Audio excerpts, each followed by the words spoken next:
Jadi ceritanya baru pulang kerja hari ini guys. Dan beginilah suasana tempat kerjaku, bener-bener di bawah gunung tuh. Jadi hari ini hari Minggu, jadi nggak terlalu banyak orang di parkiran, nggak terlalu banyak motor lah gitu, nggak terlalu banyak mobil, dan nggak terlalu banyak orang yang parkir. Oke.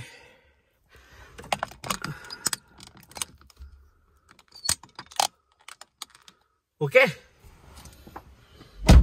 Jadi ceritanya hari ini tuh aku mau menunaikan tugas dari Syakusho. Ini baru dapat surat panggilan kemarin itu dari kantor lurah atau kantor di sini namanya Syakusho ya. Kalau di sana kantor Kota Madia gitulah kayaknya. Nah, Anggi Setiawan, ini adalah surat pemberitahuan membayar pajak mobil.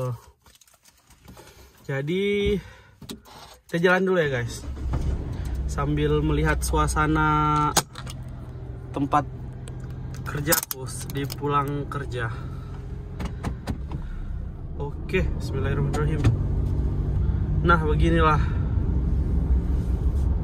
suasana tempat kerjaku, benar-benar di bawah gunung. Jadi ini aku dinas pagi tapi pulangnya jam 6 sore karena hari ini tuh apa ya, agak mendung gitu. Sebenarnya kalau misalnya cuacanya lebih bagus lagi, ini tuh masih kelihatan panas gitu. Karena sekarang udah bulan 5 ya, mau ke bulan 6. Dan di Jepang itu lagi musim panas, mau masuk musim panas sekarang. Jadi harinya itu makin panjang gitu, jadi gelapnya itu makin lama gitu. Sekarang itu kalau misalnya maghrib jam 6.45, hampir jam 7, bahkan jam 7 lewat, hampir setengah 8 malam itu masih kelihatan matahari kalau cuacanya lagi bagus guys. Tuh, beneran di bawah gunung, beneran di dalam hutan tempat kerjaku itu. Kalian yang udah sering nonton videoku kayak Bang Mizan, siapa teman-teman yang lain yang udah sering nonton videoku, mungkin udah nggak asing lagi sama jalanan ini gitu. Jadi ini adalah jalanan yang selalu kulaluin kalau pergi dan pulang kerja. Aku juga udah berkali-kali buat video di jalanan ini, dari mulai naik sepeda, naik mobil, naik bus, numpang orang, naik motor juga pernah. Jadi beginilah keadaan desa Jepang di sore hari. Aku jarang-jarang soalnya buat video jam segini gitu, jam 6 sore. Nah, kita balik kameranya guys. Sebentar. Oke, kita balik kameranya. Oke, kelihatan? Bisa ya? Nah, jadi aku sekarang ceritanya mau menunaikan tugas membayar perpajak-pajakan mobil di Jepang. Sebenarnya tahun lalu itu aku udah pernah bayar pajak mobil juga, hanya saja aku nggak buat videonya. Aku lupa banget itu. Aku udah selesai bayar pajak baru, aduh, harusnya aku buat videonya gitu, buat konten aja sih sebenarnya gitu. Jadi berapa pajak yang harus kita bayar untuk sebuah mobil mini? Kalau di Jepang itu mobil ada beberapa jenis ya. Kalau misalnya yang aku pakai ini, yang aku naikin ini, yang punya aku ini, mobilnya namanya jenisnya Keiji Dosha atau mobil ringan. Kayak itu ringan soalnya. Itu klasifikasinya itu yang platnya berwarna kuning. Platnya kuning dan mesinnya di bawah 1000 cc. Nah, ini jadi mesin sekitar 950 cc kalau nggak salah. Jadi kalau misalnya di jalan tol itu ngebut juga nggak terlalu laju, nggak terlalu kencang dibawa kalau misalnya di jalan tol gitu. Ini makanya kalau mobil harian ini cocok banget. pajaknya juga lumayan nggak terlalu gede, ya aman di kantong lah gitu.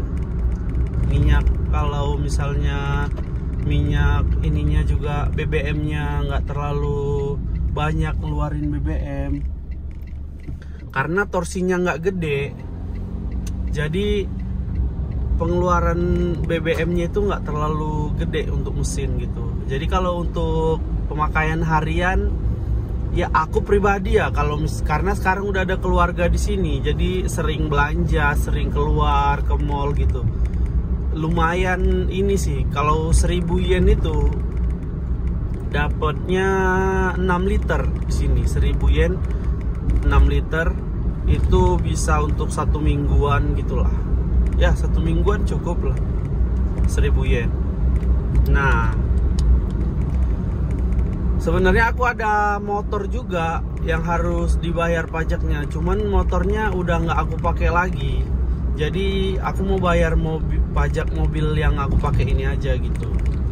Jadi per tahunnya mobil yang aku pakai ini pajaknya berapa nanti kita bakal lihat guys. Dan bayarnya itu biasanya di kombini, soalnya ada barcode-barcode-nya gitu guys. Aku lupa banget persisnya gimana. Kalau misalnya di kombini nggak bisa, itu wajib di Yubinkyoku. Ini guys, di depan ada ini orang ada ini motong rumput. Kalau di kombini nggak bisa kayak 7-Eleven atau Family Mart, bayarnya nggak bisa, kita harus bayar di Yubinkyoku atau di Japan Post gitu.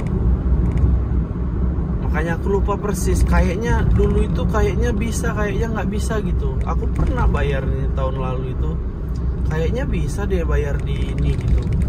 Atau surat ujianku yang nggak bisa bayar di ini ya, di kombini ya. Makanya nanti kita coba bayar di kombini berapa yang harus kita bayarkan.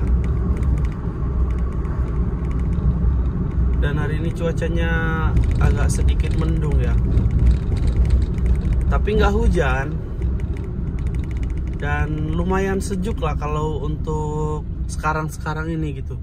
Soalnya kemarin itu suhunya itu sampai 30 derajatan gitu. Itu lumayan panas sih kalau untuk sekarang. Soalnya ini lagi musim semi ke musim panas kan. Jadi kalau suhu untuk 30 derajat itu cukup panas. Tapi nanti kalau di musim panas Jepang bakal lebih dari segitu sih. Bahkan kalau di musim panas bener-bener topnya di bulan 8, 7 akhir sampai bulan 8 itu bisa nyampe 40 derajatan sih di Jepang. Makanya di tempat tinggalku sekarang ini di Gifu itu lebih lebih ekstrim. Kalau musim dingin tuh suhunya bisa -3, -5, bahkan -10. Kalau misalnya di Takayama sana, di tempat tinggalku pribadi -3 paling top sih, paling bawah banget. Dan kalau misalnya di musim panas itu bisa 40-an atau 39, 38 itu udah wow, panas banget sih itu. Dan alhamdulillahnya sekarang naik mobil gitu. Jadi ya bersyukur sih sebenarnya. Dan aku mau ceritain dikit mobil yang aku beli ini. Mungkin kalau kalian udah beberapa kali nonton videoku yang lalu-lalu, ini mobilnya murah banget aku beli sama temanku. Kayak teman-teman yang udah nonton dulu ini pasti tahu harga mobil ini berapa. Murahnya seberapa itu tahu banget sih pasti. Karena nggak masuk akal sih sebenarnya, aku punya mobil di Jepang itu sebenarnya nggak masuk akal juga gitu. Dan tiba-tiba bisa buat SIM dengan harga murah, dapat mobil juga dengan harga murah gitu. Itu salah satu mukjizat sih buat aku, menurutku pribadi ya.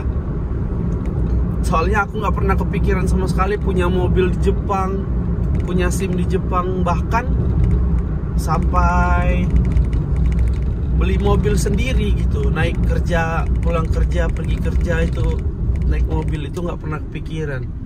Buat yang belum tahu, sebagai informasi aja, ini aku beli mobil sama temenku. Mobilnya ini murah banget, sekitar 5 mang, tahu nggak? 5 juta rupiah. Kalau dirupiahin sekarang kurs 101 yen itu 101 rupiah, murah banget. Jadi kalau misalnya dirupiahin 5 mang itu sekitar 5 juta rupiah. Ini aku belinya segitu. Dan karena dia baru beli ban untuk musim dingin, bannya kan ada rodanya itu ada 4, dan aku baru beli katanya.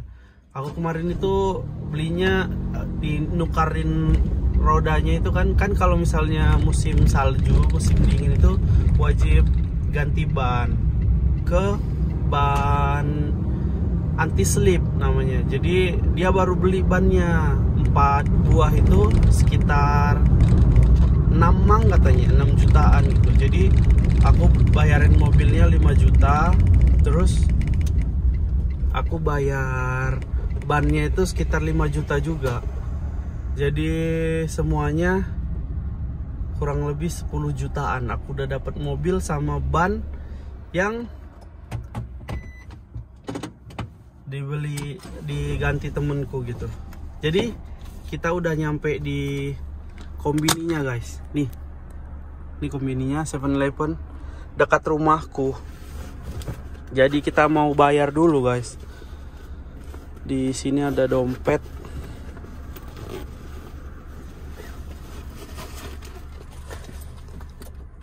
Oke, yang kita mau bayar itu satu aja. Soalnya motorku udah nggak kepake lagi, jadi aku mau ke Syakusho nanti buat ngajuin ini surat. Aku nggak pakai motor lagi gitu. Nah, ini dia suratnya, Anggi Setiawan.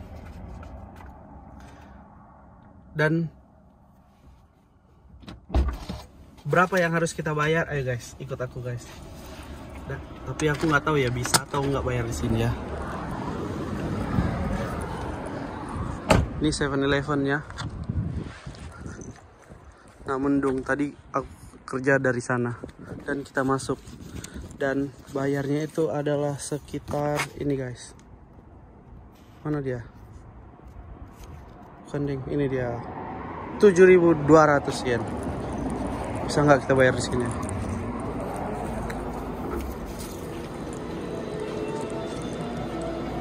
Sumasai konnichiwa. これで払います？ここで。はい。お願いします。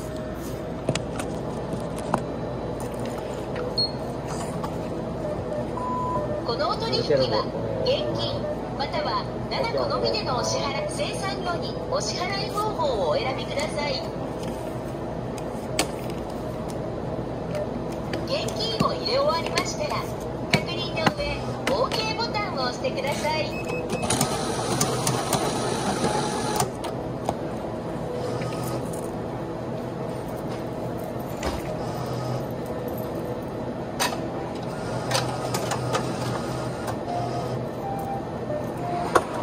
レシートをお受け取りください。お取り忘れにご注意ください。 Oke, kita udah bayar. Dan ini dia guys, 7.200. Ini dapat stempel.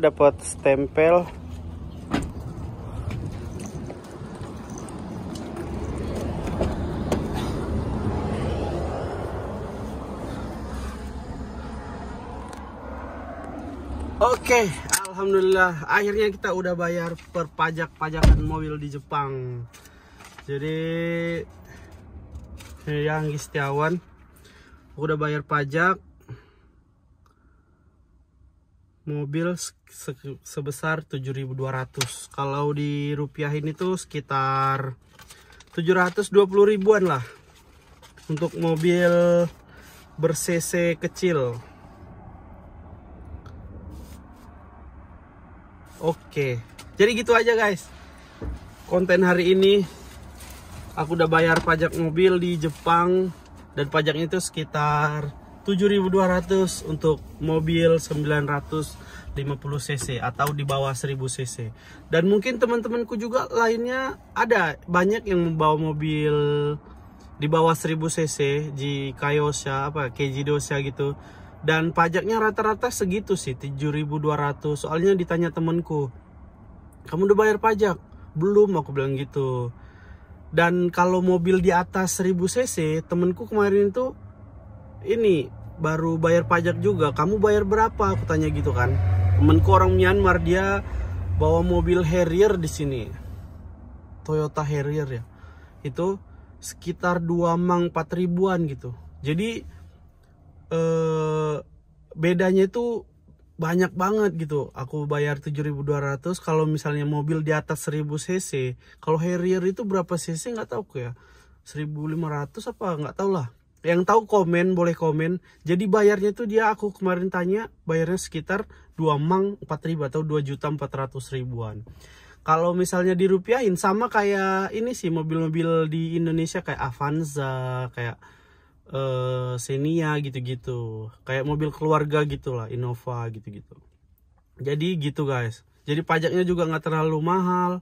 Aku beli mobilnya nggak terlalu mahal, dan jadi alhamdulillah lah, bersyukur banget aku bisa bawa mobil, bisa punya mobil di Jepang dengan harga yang alhamdulillah murah banget. Jadi gitu aja guys konten kali ini. Terima kasih banyak yang udah ngikutin. Assalamualaikum warahmatullahi wabarakatuh. Bye bye.